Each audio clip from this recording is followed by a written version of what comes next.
Today on the Morning Edition, for 5 seasons, a ranger at Katmai National Park was completely dedicated to living his dream by protecting the beautiful land. But now, Caylon Likely gone too soon to share his story. Plus, the Tanana Chiefs Conference has a new chief chairman and a new vision for how to move forward. We'll tell you what that vision is.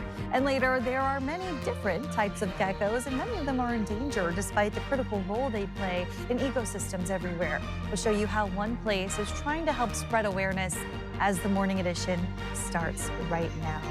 Good Tuesday morning, everyone. Thanks for waking up with us today. The good news weather-wise, Aaron, you say there is a warm-up finally on the way. It's going to be a slow, gradual warming trend that will finally bring us near to above average as we head into the latter part of this month. But starting this weekend, we will begin to see temperatures warming into the 20s. But of course, today, we are still holding on to some of those colder mornings as well as those gusty conditions that remain with us across South Central. 10 degrees is where we're currently sitting at in Anchorage with those winds gusting upwards of 30 miles per hour. That is giving us a wind chill sitting at 7 below as we start off your Tuesday morning. And you can see those winds so far this morning. This is current wind gusts, 28 in Anchorage, 33 in Talkeetna, upwards of 40 miles per hour out towards Kenai as well as Seward. So we have been holding on to some of these gusty conditions throughout the night. Now, that high wind warning that was in effect for lower parts of the Matanuska Valley, that has been allowed to expire. Those winds are going to steadily subside throughout the day, but still seeing some gust upwards of about 40 miles per hour through the valley. You can see wind chills this morning, 7 below in Kenai, 11 below in Talkeetna, 3 below in Seward, while you head across eastern parts of Prince William Sound. Not as cold, but still seeing those wind chills holding in the teens as we start off your Tuesday morning. And for many areas, this is going to be a cold St. Patrick's Day and likely one of the coldest we've seen in quite some time. You can see those temperatures today warming into the teens, possibly lower 20s across parts of South Central. Those mostly cloudy skies will likely stay with us for parts of South Central as we head throughout the day, but we'll call it a mix of sun and clouds throughout the afternoon hours. But it is going to be a cold St. Patrick's Day. Forecast for 15 today in Anchorage. You can see the coldest was 13 set back in 1966. A forecast of 4 in McGrath. The coldest was set back in 1966 at -12. Now out towards Kodiak, the forecast today is 19 degrees with the coldest St. Patrick's Day ever recorded. 20 degrees, which was also set back in 1966. So a cold St. Patrick's Day is expected across the state. Record to near record highs looking possible for many areas. I'll have more on that 7-day forecast coming up. A Katmai National Park ranger unexpectedly died over the weekend at his home in Alabama. But in many ways, his heart was here in Alaska, specifically at Katmai National Park. His family spoke to us about his love for the park, its wildlife, and as Joe Allgood reports, how they hope to return him to the place he loved so dearly. The peaceful beaches of Katmai, soon to be the final resting place of one of its own caretakers. He loved life, enjoyed life, and Alaska was a huge part of his life. Caylon died in his sleep on Sunday at home in Mobile, Alabama. He woke up that Sunday morning to call to see how we were doing, and he said he was fine. We said, "We love you." At the age of 7, Caylon was diagnosed with brain cancer. Doctors told them He'd probably never be the same child that he was prior to the surgery and the radiation, but he defied every single one of those odds. But after a 5-year battle, he was declared cancer-free. It was hard. It is hard, but I'm also grateful and thankful that God provided us with 32 additional years outside of what the doctors thought that we could have. Growing up, Caylon was drawn to the national parks, especially Katmai. He was all about preserving the beauty and doing everything that he could to keep the parks going. An animal lover at heart. I can't tell you how many times he would send me pictures and videos of him walking around and calling bears. Spending 5 seasons fulfilling his dream. He loved Katmai Park. He just loved everything about it. And he would often say, "Mom, pictures does not do the state of Alaska justice. You have to come over. You have to see it for yourself." Caylon's mom, along with friends, family, and coworkers, will get to enjoy that beauty with him one last time when they spread his ashes this summer. He had such a big heart. And he was such a big man in so many ways. And so many people got a chance to experience that. And I'm just so thankful and grateful that I was able to share him with so many people. Joe Allgood, Alaska's news source. Meantime, Anchorage police say a man accused of trying to kill his ex-wife and suspected in the death of her father has been found dead. APD says the body of 61-year-old Matthew Becker of Arizona was found Sunday morning in the woods in Eagle River. Police have not released a cause of death. Charging documents say Becker showed up at his ex-wife's hair salon on Cordova Street Saturday and fired several shots as she ran. Police believe he then went to the Airport Heights home she shared with her 87-year-old father, Romaine Clark. Chief Sean Case says friends who were supposed to meet Clark found him inside the house and called police. They were hailed by friends that were waiting to meet up with the victim, and they went inside the residence because he hadn't come out yet, and they were waiting for him, and they discovered the body, and then they notified us. Alaska's news source spoke with Becker's brother. He tells us Becker owned a comedy club in Bisbee, Arizona, where he moved after his divorce. He also told us his brother had recently been diagnosed with terminal cancer. The future direction of Tanana Chiefs Conference is now in new hands. Alex Bengal spoke with the incoming chair about the push for change and the work ahead. At the 8-Star Events Center on Thursday, 42 delegates from tribes across the state cast ballots on the final day of the Tanana Chiefs Conference annual convention, electing Sharon Hildebrand as their new chief chairman. Sharon Hildebrand. This position serves as the chief executive officer for the organization, representing its members on a regional, state, and national level. Hildebrand takes over from Brian Ridley, who has served as chief chairman since 2022. Ridley, who ran for re-election, says he still hopes to serve in some way. I'm not very political. And, you know, sometimes life takes us down paths we don't expect. And I've said for years, as your CFO money guy, I was happy being on the side, sipping my coffee, letting you guys do what you need to do. Hildebrand, meanwhile, says she wants to create real change for the organization's members. We can create a better company, tribal organization, consortium for you. This is about each of you, the delegates, the chiefs, second chiefs, presidents in this room. We can create change going forward for the better. The new chief chairman is now set to serve a 3-year term ending in 2029. She hails from the city of Nulato on the Yukon River. Alex Bengal, Alaska's news source.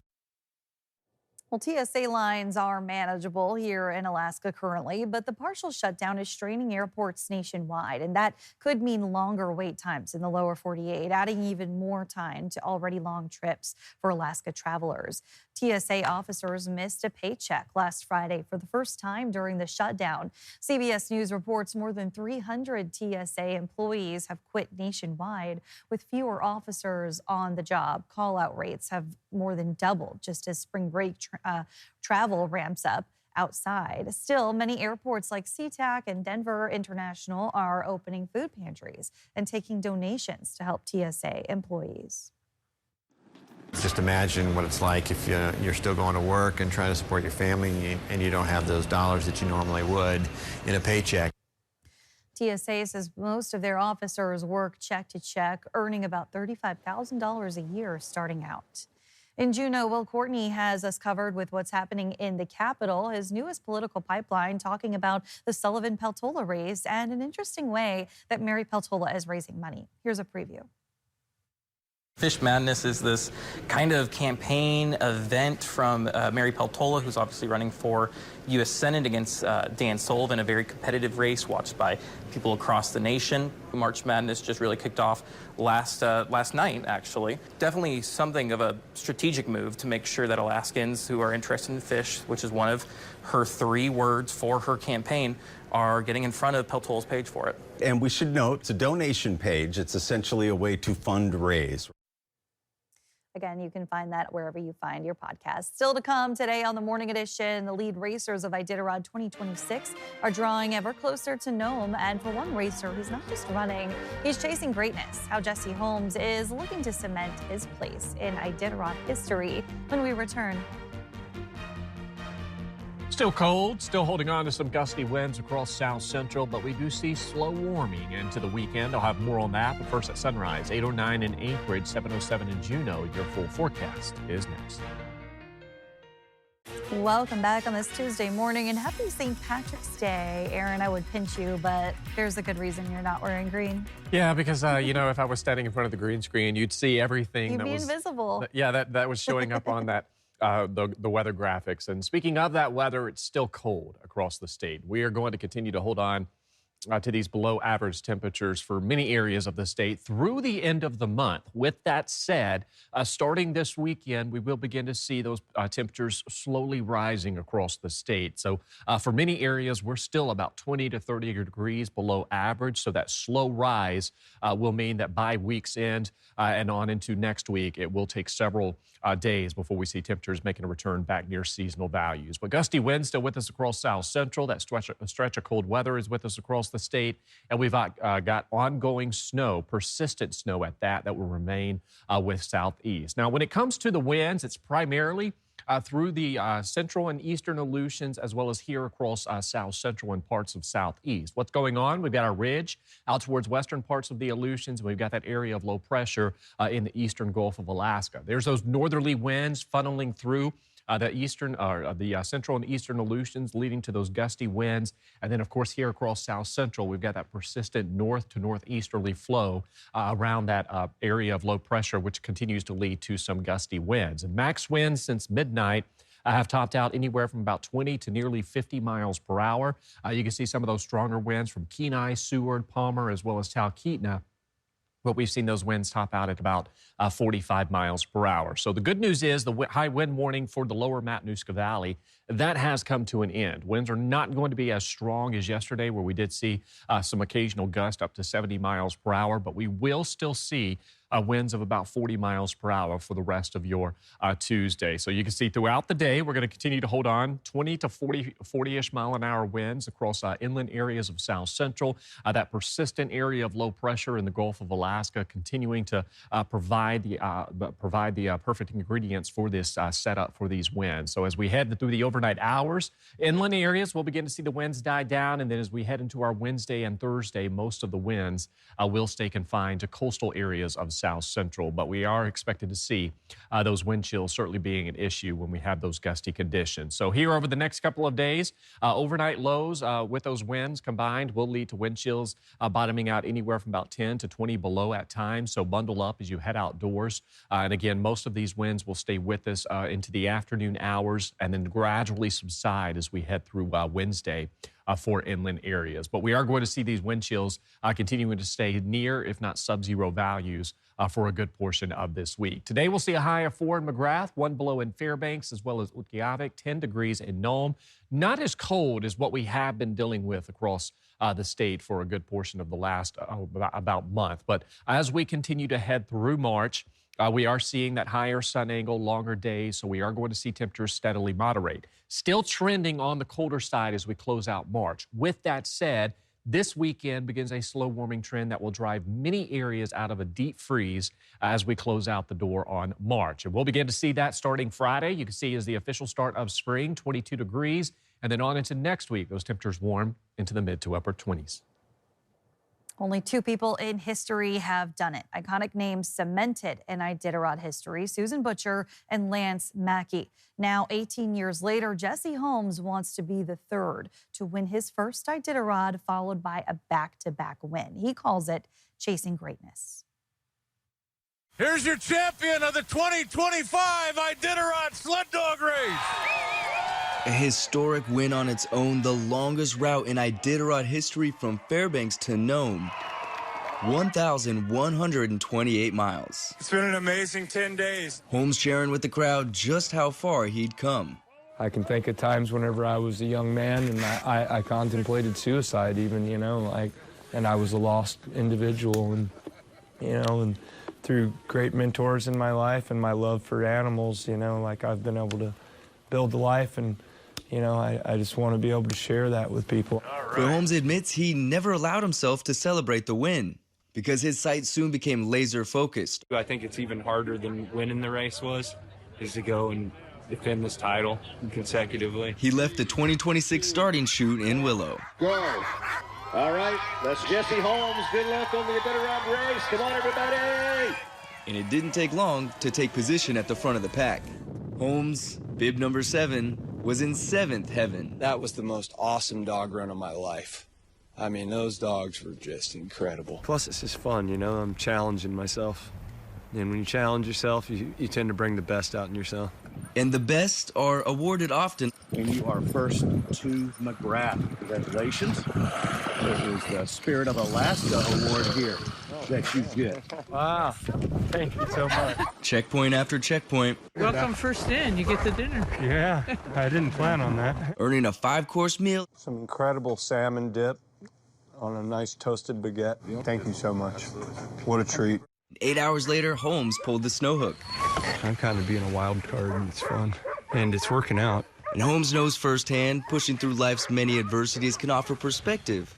I wanted to feel every single day to the maximum, whether it's the pain, the joy, the misery, all of it. I want to feel it all, 110%. And while it is a race, the thought of reaching the finish line brings some pause. The finish line means it's over.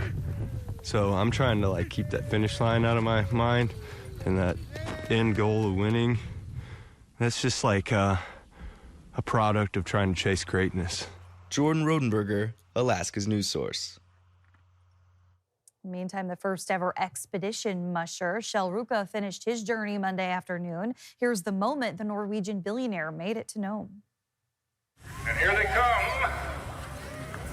Our inaugural expedition musher, Kjell Ruka. The new expedition class is a non-competitive designation. The mushers run alongside the traditional Iditarod competitors, but their finish does not affect the official Iditarod finishes. Expedition mushers can also do things like get outside assistance, swap dogs, and take flexible rest periods. The mushing family is quite unique. I'm kind of taken back by the commitment that is given by the mushers, the family, and what have you. And it's nice to see to be a small part of it.